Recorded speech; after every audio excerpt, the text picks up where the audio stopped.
Welcome back, you guys, to Let's Play 999. In the last episode, Pushmaster 5000. Pain in the Dick Master 5000. Okay, let's use the key and get out of here. Okay. Not that door. I know. I was like, okay, I'm confused where I'm at again. Put this key in here, and yes, sounds like that did it. It did it. Yay! Looks like it opened, Jumpy. I see. This key should open this door. Hey, what are you waiting for? Let's go. Late to go. Yes, it's opening.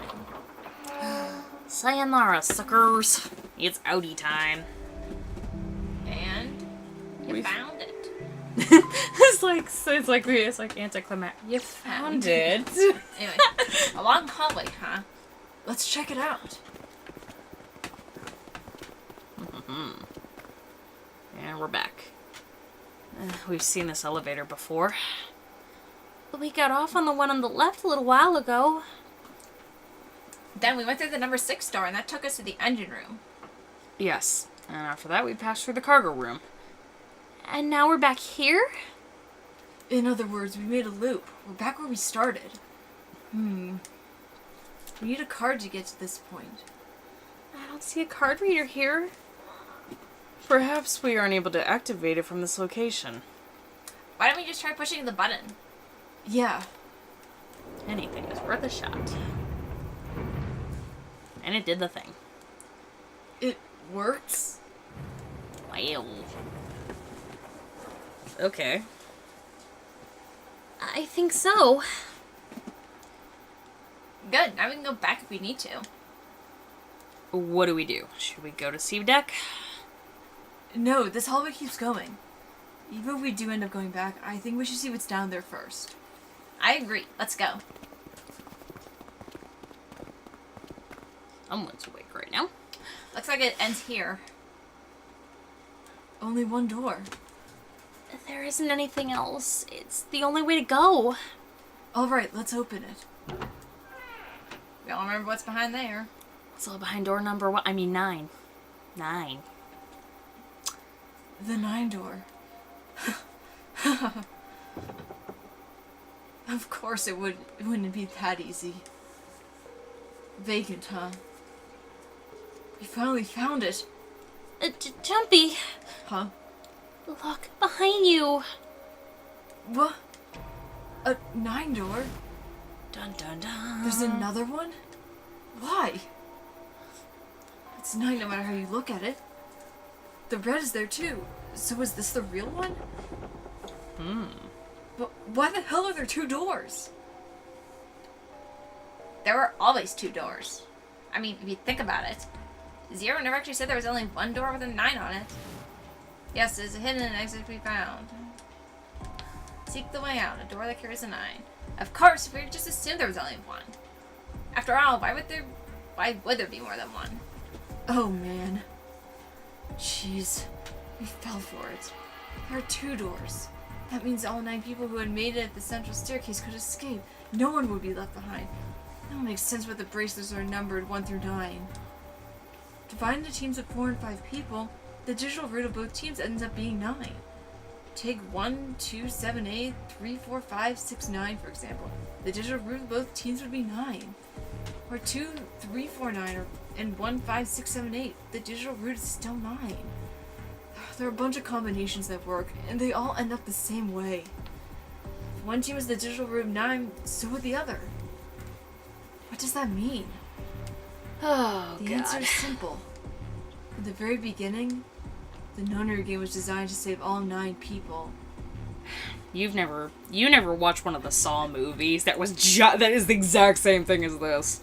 That's how it was meant to be. 0 didn't lie. He never said that there'd only be 1 9 door. But anyone who found themselves in the game would assume that is the case, and fights would have broken out. One team would likely betray or deceive the other. Someone might be hurt. Someone might get killed. But eventually, they reached the very same room and realized how pointless all the infighting was. There were 2 doors. There was no need to kill each other. This game was designed for that purpose. Dun dun dun. This Nonary game. We were all arguing and fighting over doors at the beginning. If there'd been one slip-up, one tiny mistake that led to more, everything could have been so much worse now. So, what are we gonna do, Junpei? Oh, right. Hey, keep it together, man. Sorry. Jeez. So, what do we do? What do you... We need to think about our next step. Our numbers are 1, 3, 5, 6. That's a digital root of 6. The 4 of us can't open the number 9 door. The 4... Wait, don't tell me. Yep, there's one combination that'll let 3 of us open the 9 door. That's why I'm asking, what now? What now?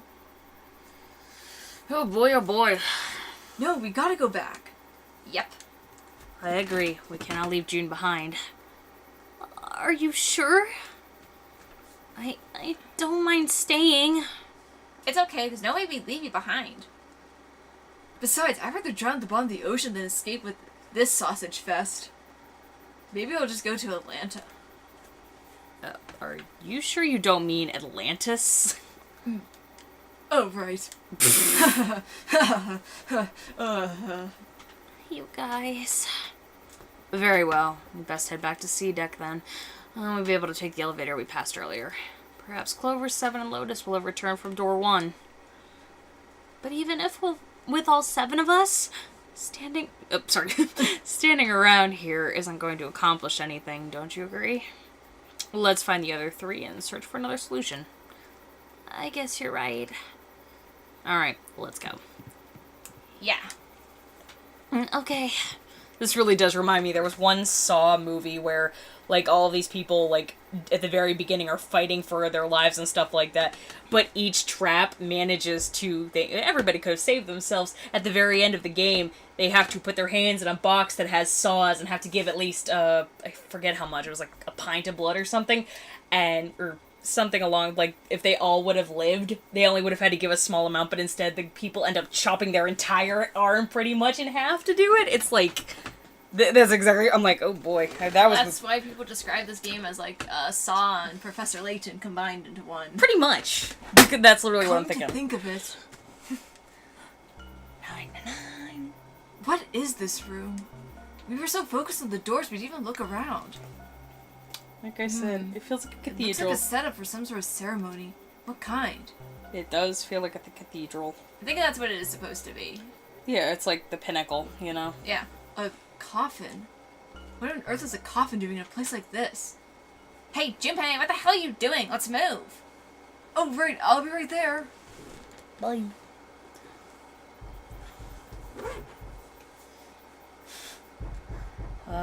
Boy oh boy.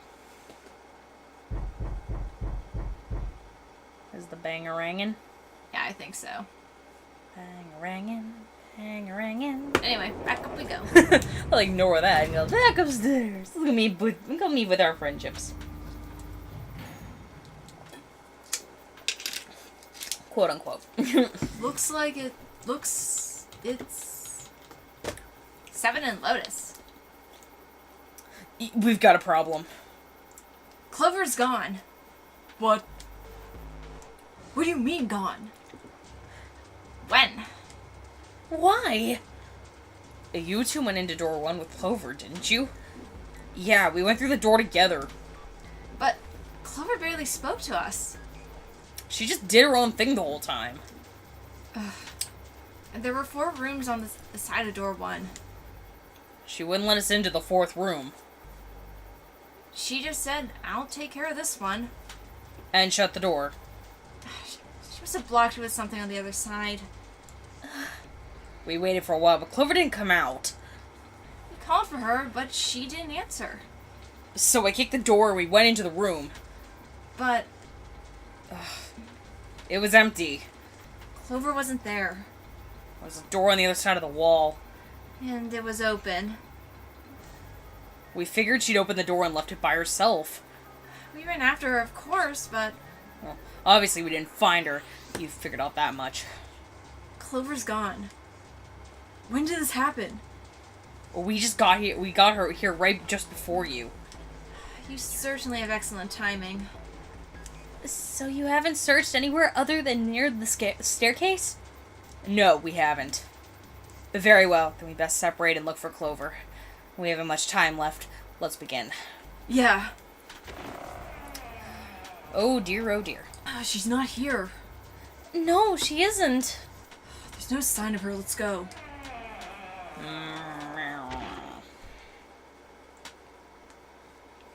Alright, I'm thinking we should probably split up. I'll head back to the stairs and take the elevator down to E deck. June, you take the stairs up to B deck. Alright, that sounds good. But, oh, excuse me. What? Could you stop calling me by that code name when we're alone? Huh? Oh, sure, right. I'll do that.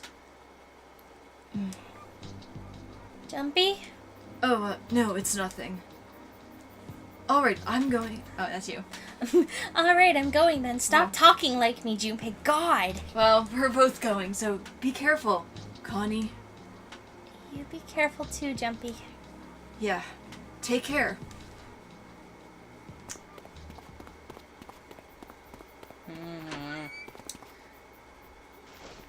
Going back down to E deck. Oh boy, oh boy. Tunk. Ka-tunk. Oh, that's weird. It's like, don't. It's like, I'd be scared. Tragedy always strikes when one least expects it. What? But to wait for a man to stand before striking him down seems almost crueler than dealing with the fatal blow while he lies on the ground. A light in a dark place, June's smile had given him hope, both for escape and possibility, for something else. It was that hope that raised his spirits just enough that they might soon be fully dashed. What? He opened the elevator door and there she was. A woman sat slouched against the wall. Lotus. Junpei felt his blood turn to ice. Her body was limp, her skin smooth and pale as always. What It happened? was covered in bright red blood. Junpei felt his chest constrict. He couldn't breathe and his legs began to shake. A slow, cold drop of sweat trickled down his back. He felt his stomach somersault. Junpei's mind went blank. All thoughts were replaced with endless, hissing white. Driven by a little more than instinct, he began to walk towards Lotus slowly. Each slow movement of his stiff limbs brought him closer to her corpse. Finally, he stood next to her. Robotically, he bent down and put his hand against her neck. There was no pulse, no rise or fall of breathing. What happened? She was slightly warm. Something, somewhere in Junpei's shaken mind told him that she had been killed recently. Yes, Junpei thought in his mind, his mind slowly returning, she had been killed. Someone had killed her. There's a deep cut in the left side of her chest. Blood still oozed from it, although clearly her heart had stopped beating some time ago. The weapon had been a knife then?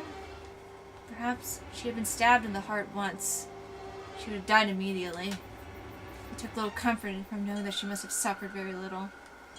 Only then did Junpei notice Lotus's bracelet was gone. Oh, fuck. Zero lastly discussed how to remove the bracelet. There was only two ways to do so. One, you escape from the ship, or two, your heart reaches zero. In other words, the bracelet is taken outside and confined to the ship, detects the wearer's heartbeats, falling to zero, will shut down automatically. Was that what the killer had ended Lotus's life? So they might have the number 8 bracelet? If that was true, then the killer was whoever wanted the number 8 bracelet. Perhaps more accurately, the person who would gain the most by obtaining the bracelet number 8. What did I miss? Because I feel... Who was that? Who would benefit the most from number 8? The thought had only just entered Junpei's mind when... What? He heard a noise.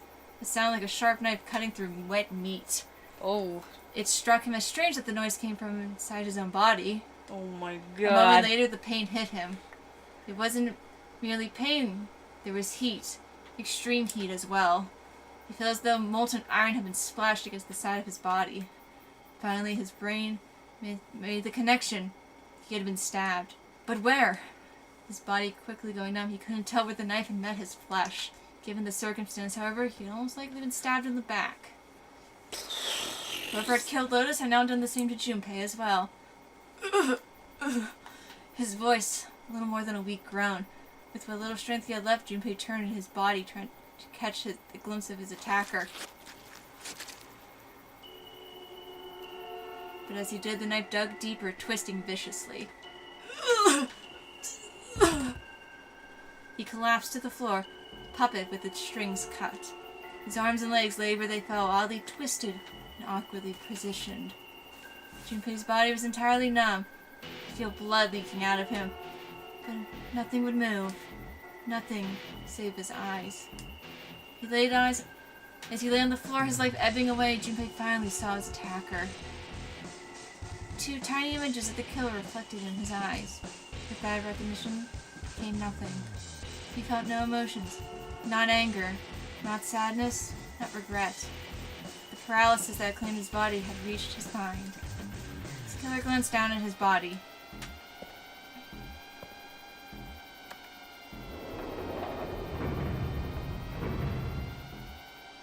Pardon me. Then without a word, climbed into the elevator and was gone. His eyesight began to fade, the world grew blurry, and began to dissolve into empty white fog. The fog crept into the edges of his mind and worked... Yeah, inward. We'll say that. Inexorably. Like, inward. Yeah. Soon it swallowed up the last that remained of Junpei's mind, and his consciousness had left him. There was nothing more. Into utter emptiness he fell. Into zero. Whatever Junpei had been was gone. Who killed him? I'm not telling you. Of course not. That was the knife ending. That was the ending I was debating on skipping. Really? Because it tells you nothing about the story. You literally find Lotus and then you die. What happened? You got stabbed. Well, I mean, how long in between, like, Lotus disappear, everyone disappearing and then us finding her? Like, what happened? Cut and run. Oh, Jesus. Okay. But yeah, no, that's the knife ending. That's considered the worst ending of the game just because it tells you nothing. Wow. About what happened. You literally find Lotus's body, knows her bracelet is missing, and then you get stabbed. See? That's a knife. But yeah, that's the knife ending. Goody gumdrops. Okay, okay, I don't understand, like, so this was like a bad end path kind of no matter what? Yes. So, like, if I end up on this path no matter what, it's gonna be a bad end. Yeah. No matter what, it'll lead you to the knife ending. But if we do certain things differently going down this path, you'll branch off into that path. Okay. That's all it depends on. So, looking at it, we're gonna start probably... I'm gonna have to do a little testing. Yeah, we can do that after we get off here. I'm gonna See exactly if, like, doing one thing will lead to a different ending. I'll have to check and see. But if not, we'll probably be redoing 2 rooms to get to our next ending. Okay. And if not, and then we'll easily skip to other places. But yep. Alright, sounds good. Alright, we will cut the episode up here for now then. I hope you guys have a fantastic day. Please like, comment, subscribe for more videos like this every other day. Did you guys alright? Bye-bye.